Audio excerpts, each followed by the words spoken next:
အားလုံးပဲမင်္ဂလာပါ Story Talk ကနေ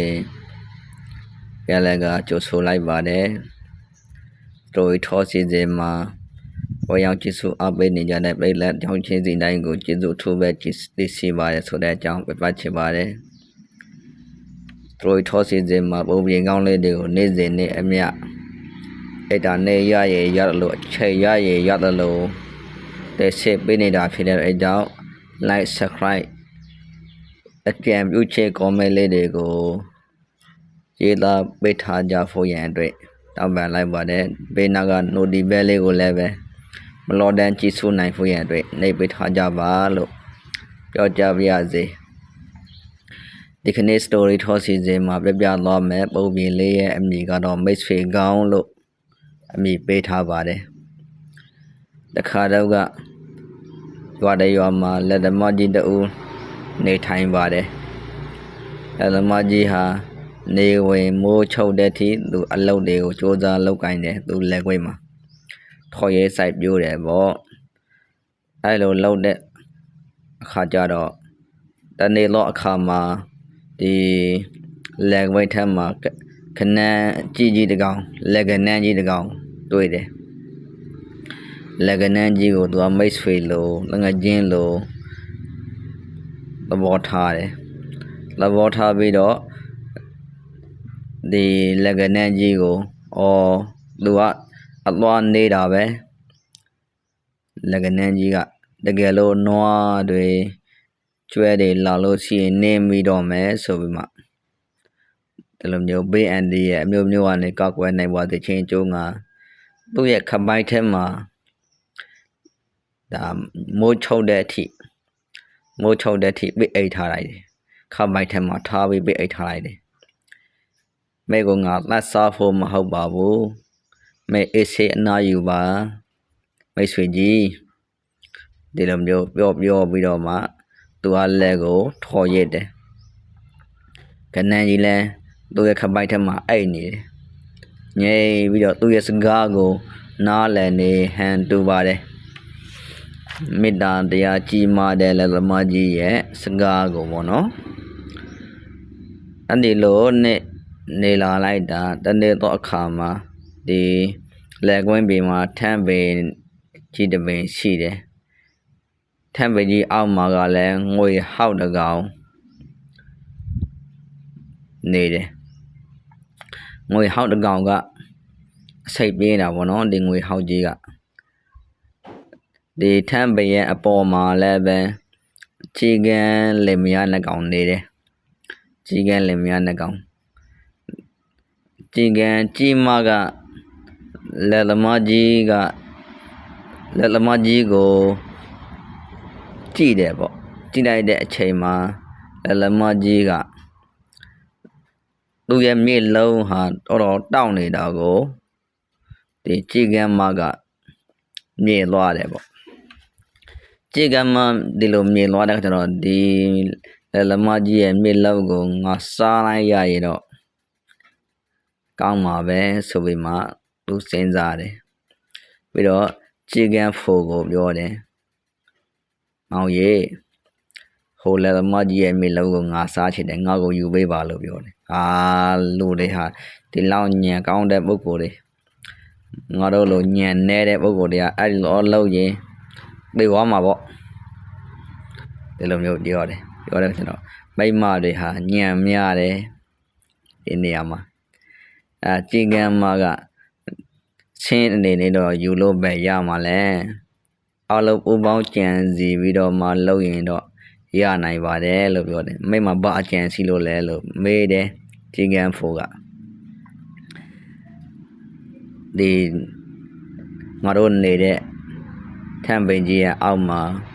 ငွေဟောက်တကောင်ရှိတယ်ဒီငွေဟောက်ကြီးကိုရှင်ဘီရင်တပါးလို့ဆင်ကသွားပြီးခါစားပါခါစားပြီးကြာလာတဲ့အခါကျရင်မိတ်ကိုမေးလိုက်မယ်အဲ့ဒီကြာလို့ရှိရင်ပြောပြလို့ရှိရင်လူကူညီချင်ကောင်းကူညီပါလိမ့်မယ်ဒီလိုပြောတယ်အဲ့လိုပြောတဲ့အခါကျတော့ချီကန်ဖို့က ငွေဟောက်ကြီးကိုတော့ခါစားတဲ့အခါကျတော့ငွေဟောက်ကြီးကလည်းတရေလာတော့လည်းပဲဒီကြီးကန်းဟာလာခါစားနေတယ်နှစ်ရေလာလည်းပဲငါ့ကိုယိုသေးလေးမြတ်စွာနဲ့လာခါစားနေတယ်ဒီကြီးကန်းဖို့ဟာသူ့မှာအကြောင်းတစ်ခုရှိလိမ့်မယ်ဆိုပြီးငါမေးမရမယ်ဆိုပြီးတော့မေးတယ်ဟဲ့ကြီးကန်းဖို့မေကငါ့ကိုအရင်တော့ကဒီလိုလာခါစားတာတော့ဘာလို့မလုပ်ဘူးခုတလောမေငါစီကိုအများကြီးလာတယ်စားစရာလောက်စရာလည်းငါ့ကိုလာပေးတယ်မေဘာအလိုစီလိုလဲလို့ပြောတယ်ဒီလိုပါလခင်ကျွန်တော်မှမရရှိပါတယ်အပေါ်မှာနေပါတယ်ဒီမရဟာဟိုမှာလက်ထောင်းနေတဲ့လက်သမားရဲ့မြေလုံးကိုစားချင်တဲ့ချစ်ချင်းတိတ်တယ်အဲ့ဒါကြောင့်ဒီချစ်ချင်းကိုပြေးနိုင်ဖို့ရန်အတွက်ကိုအာသာကိုဖြေနိုင်ဖို့ရန်အတွက်ကိုဒီကိစ္စကိုကိုညီပေးနိုင်မလားလို့ကိုညီတောင်းချင်လို့ပါလို့ပြောတော့ဟာရတာပေါ့ကွာငါလုပ်ပေးမယ်ဆိုပြီးတော့အဲ့ဒီမှာသွားပြီးတော့မှလက်လက်မကြီးကိုအစိပ်ပြပြနဲ့တော့ပေါက်လိုက်တယ်လက်လက်မကြီးလဲကြအားကနေမြည်ပြီးတော့မှလဲကြသွားတဲ့အခါကျတော့ဒီခပိုက်ထက်မှာအဲ့နေတဲ့လက်ခနန်းကြီးကငါတခင်တော့တခုခုဖြစ်ပြီဆိုပြီးတော့သူခပိုက်ထက်ကထွက်လာ